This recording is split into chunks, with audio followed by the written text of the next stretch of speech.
I didn't say a word when Margaret Henley stood there with her hands on her hips, screaming about property rights and community standards, while two massive pickup trucks sat in my garage like they owned the place.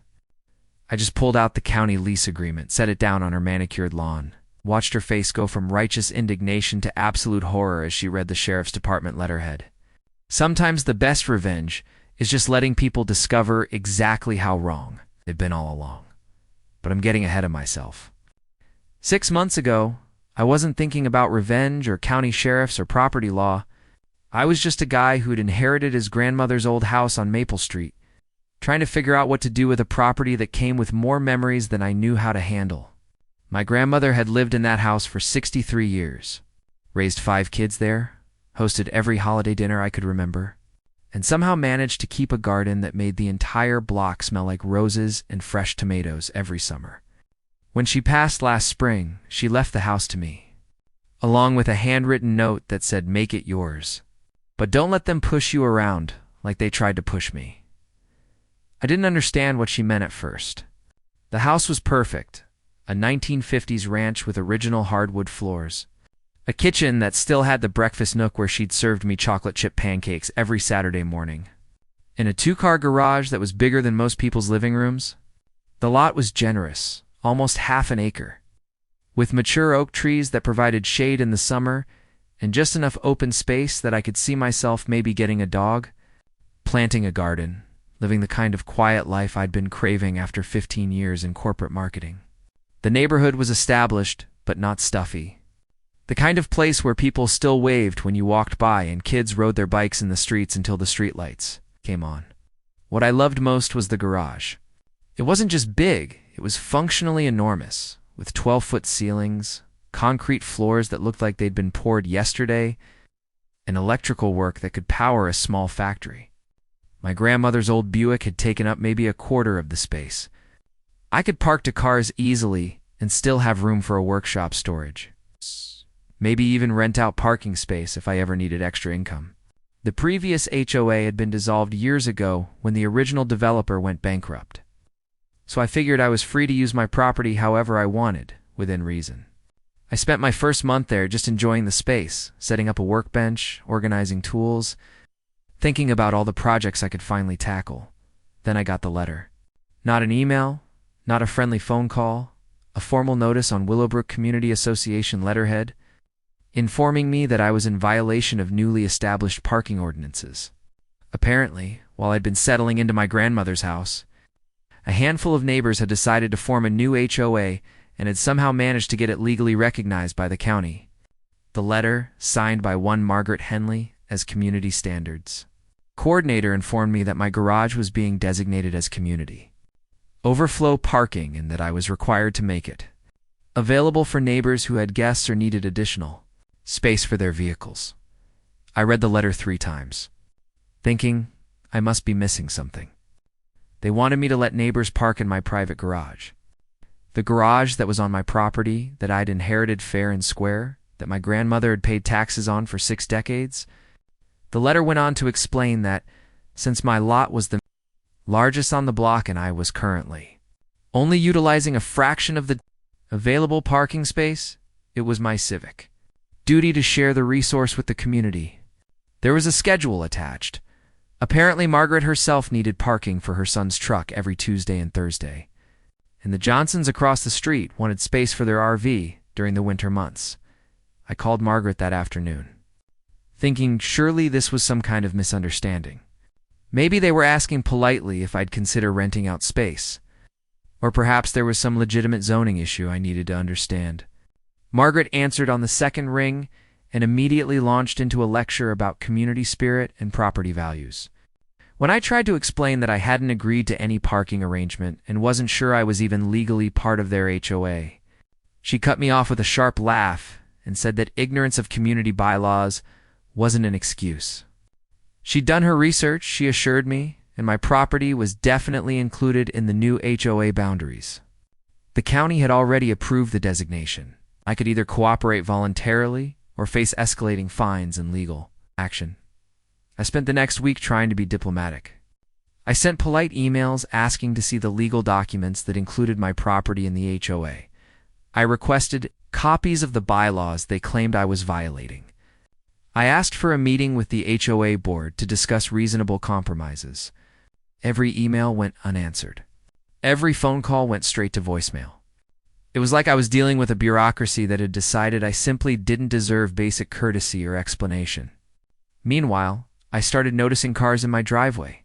Not in the garage yet, but clearly testing boundaries. A sedan here, an SUV there, always gone by the time I got home from work, but obviously placed there deliberately. Then came the second letter. This one more aggressive. I was being fined $50 for failure to comply with community parking ordinances and warned that continued violations would result in escalating penalties up to $500 per incident. The letter included a new schedule, more detailed than the first, showing which neighbors were assigned to use my garage on which days. Margaret had apparently given herself Tuesday, Thursday, and Sunday access. The Johnsons wanted weekend storage for their boat trailer. Someone named Williams was claiming Wednesday nights for their teenage daughter's car. They had divided up my property like it was community space, without asking my permission, without offering compensation, without even acknowledging that I might have plans for my own garage. That's when I stopped trying to be reasonable and started doing research. I pulled out every document from my grandmother's estate. I drove to the county courthouse and requested copies of the original property deed, the survey records, and every HOA filing that had been submitted in the past year. One spent a Saturday morning at the city planning office, looking up zoning regulations and parking ordinances. What I found was illuminating. The new HOA had indeed been legally established. They had somehow managed to get approval to include my address in their boundary map. But what they hadn't noticed, what Margaret Henley in all her research had apparently missed, was that my property wasn't just a regular residential lot. My grandmother hadn't just owned a house with a big garage. According to the original 1952 deed, she'd owned what was classified as mixed-use residential with commercial parking designation. The previous owner, before my grandmother bought the place, had run a small taxi business out of the garage. The zoning had never been changed, which meant my property was still legally classified as having commercial parking facilities. More importantly, I discovered that 3 months before my grandmother died, she'd done something very clever. Anticipating that the neighborhood might eventually try to form an HOA and hassle whoever inherited the property, she'd entered into a long-term lease agreement with the county sheriff's department for use of the garage as auxiliary vehicle storage. The lease was for 5 years, renewable automatically, and it gave the sheriff's department exclusive rights to use the garage for parking county vehicles, storing equipment, and staging operations as needed. My grandmother had been collecting $200 a month from the county, not much money, but enough to establish a clear commercial relationship. The lease had been filed with the county clerk, properly notarized, and was completely legal and binding. What's more, the agreement included a clause that prohibited any residential association from interfering with the county's use of the property. My grandmother had essentially made it impossible for an HOA to claim jurisdiction over my garage. Armed with this information, I felt that shift that I imagine chess masters feel when they see the winning move 15 steps ahead. I didn't call Margaret. I didn't send angry emails or demand meetings. Instead, I contacted the sheriff's department to let them know I'd inherited the property and wanted to honor the existing lease. The deputy I spoke with was delighted. Apparently, they'd been using my grandmother's garage regularly for storage and staging, and they'd been worried they'd lose the space when she died. He assured me they wanted to continue the arrangement and mentioned they'd probably need to increase usage over the next few months as they prepared for a countywide drug enforcement operation. Over the next few weeks, I watched with quiet satisfaction as county sheriff vehicles began appearing in my driveway and garage with increasing frequency. First, it was just a patrol car or two during shift changes. Then came a van loaded with surveillance equipment. Eventually, there were unmarked vehicles, an evidence transport truck, and what appeared to be some kind of mobile command unit. My garage, which Margaret had claimed for community parking, had become the staging area for a legitimate law enforcement operation. The deputies were professional, polite, and completely within their legal rights to be there. Margaret noticed, of course. The first time she came stomping across my lawn to demand an explanation, I was ready. I was washing my car in the driveway when she arrived, flanked by two other neighbors I didn't recognize, but who clearly considered themselves part of her enforcement committee. She started yelling before she even reached my property line, something about unauthorized vehicles, community safety, and her absolute right to use the parking space that had been assigned to her son's truck. I let her finish, set down my sponge, and walked over to meet her at the edge of my driveway. "Margaret," I said, keeping my voice calm and level, "I think there's been a misunderstanding about my property." I pulled out the lease agreement, unfolded it carefully, and handed it to her. "This is a county contract that gives the sheriff's department exclusive parking rights to my garage. It's been in effect since before your HOA even existed." I watched her face as she read the document. The color drained from her cheeks as she realized what she was looking at: a legal binding agreement that superseded any HOA authority. A contract that made her entire parking scheme not just impossible, but potentially illegal. She tried to argue, claiming that the HOA had jurisdiction over all residential properties in the neighborhood. But her voice had lost its confident edge. One of her committee members, apparently someone with enough legal knowledge to understand what a county lease meant, started backing away and muttering about needing to consult their HOA attorney. But Margaret wasn't done. Over the next month, she escalated her campaign in ways that would have been comical if they weren't so vindictive. She filed complaints with the city about excessive commercial vehicle traffic in a residential neighborhood. She organized neighbors to block my driveway during sheriff department shift changes. She even tried to get the local news interested in what she called a zoning violation that was destroying neighborhood property values. Every complaint was investigated and dismissed. Every blockade was broken up by the same deputies who were legally parked in my garage. Every news inquiry resulted in reporters being more interested in the story of an HOA president trying to steal county law enforcement parking than in any zoning concerns. The breaking point came on a Tuesday evening when I arrived home from work to find two pickup trucks parked in my garage. Despite the clearly posted signs indicating it was county law enforcement property, Margaret had apparently decided that if she couldn't legal claim the space, she was just going to take it by force. Her son's truck was parked next to what I assumed was her own vehicle. Both of them squeezed into the space where a county evidence van was supposed to be stored overnight. She'd even had the audacity to change the code on the garage door opener, my own garage door opener, to prevent me from accessing my own property. I didn't call Margaret. I called the sheriff's department. Deputy Martinez arrived within 20 minutes, took one look at the situation, and immediately called for a tow truck.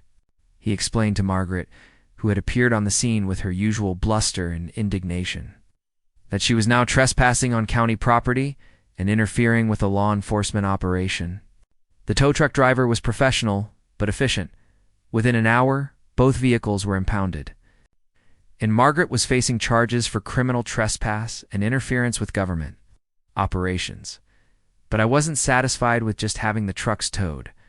I'd done more research over the past month, and I'd discovered something that Margaret had apparently never bothered to investigate. The new HOA she'd formed so enthusiastically hadn't just included my property and their boundaries. They'd made a fundamental error in their legal filing that invalidated the entire organization. When they'd submitted their boundary map to the county, they'd included several properties that were actually outside the residential zoning designation, including mine with its commercial parking classification. According to state law, an HOA couldn't legally claim jurisdiction over commercial properties without specific consent from the property owners, which I'd never given. The next HOA meeting was scheduled for the following Thursday. I didn't usually attend. I'd never considered myself part of their organization anyway, but this time I made an exception. I arrived early, took a seat in the back of Margaret's living room where she held these meetings, and waited. About 15 neighbors showed up, most of them clearly uncomfortable with the drama that had been escalating over the past few months. Margaret started the meeting with a long speech about community values and the importance of standing together against outside interference, obviously referring to my lease with the county. When she opened the floor for questions, I stood up. "Margaret," I said, loud enough for everyone to hear, but still conversational. I think the community deserves to know that your HOA isn't legally valid. The room went dead silent. I pulled out a folder containing all the research I'd done over the past 2 months. When you filed the boundary map with the county, you included commercial properties without consent. According to state HOA regulations, that invalidates your entire organization. I walked to the front of the room and set the documents down on Margaret's coffee table. Property classifications, zoning maps, state regulatory codes, and a formal opinion from the county clerk's office, confirming that the Willowbrook Community Association had never been legally established. Every fine they'd issued was invalid. Every ordinance they'd tried to enforce was meaningless. Every meeting they'd held was just neighbors getting together in Margaret's living room. With no legal authority whatsoever, Margaret tried to argue, tried to claim that I was lying or misunderstanding the law. But several of her neighbors had already started reading through the documents. The man who'd been serving as the HOA treasurer, apparently someone with actual business experience, looked up from the state regulatory code and said quietly, "She's right. We never had legal standing." One by one, people started leaving. By the time I walked out, Margaret was sitting alone in her living room, surrounded by papers that proved her entire crusade had been built on a legal foundation that never existed. The aftermath was better than I'd hoped for. The sheriff's department, impressed by how I'd handled the situation and grateful for the continued use of my garage, offered to extend the lease for another 5 years at an increased rate. Margaret's son had to pay impound fees and court costs for the trespassing incident, which apparently convinced him to have a serious conversation with his mother about her behavior. The neighbors who'd been reluctantly going along with the HOA scheme seemed relieved to be free of Margaret's constant demands in community meetings. Most importantly, my garage was finally mine again. Mine and the county sheriff's department, which was exactly how I wanted it. Now when I pull into my driveway, I'm greeted by the sight of properly authorized county vehicles parked where they belong, generating income that helps me maintain my grandmother's house and contributing to legitimate law enforcement operations. Margaret still lives across the street, but she doesn't make eye contact anymore. Her son installed a basketball hoop in their own driveway. Apparently he found somewhere else to park his truck. The other neighbors wave when they see me working in the yard. And a few have even stopped by to apologize for going along with Margaret's scheme when they didn't really understand what was happening. Sometimes, I think about my grandmother's note, "Don't let them push you around like they tried to push me." I wonder if she knew exactly what Margaret would try to do. If the county lease was her way of protecting whoever inherited her house from the kind of petty tyranny that thrives in neighborhoods where people have too much time and too little understanding of actual law. Either way, I'm grateful for the lesson. Sometimes the best way to deal with bullies isn't to fight them directly. It's to make sure you understand the rules better than they do, and then let them discover their mistakes the hard way. My garage has never been more useful. My property has never been more secure, and my neighborhood has never been more peaceful. Margaret learned that community standards work both ways. You can't demand respect for rules that don't actually exist. You can't claim authority you never legally possessed. As for me, I learned that sometimes the most satisfying revenge is just letting people face the natural consequences of their own actions. Especially when you've done your homework and they haven't done theirs.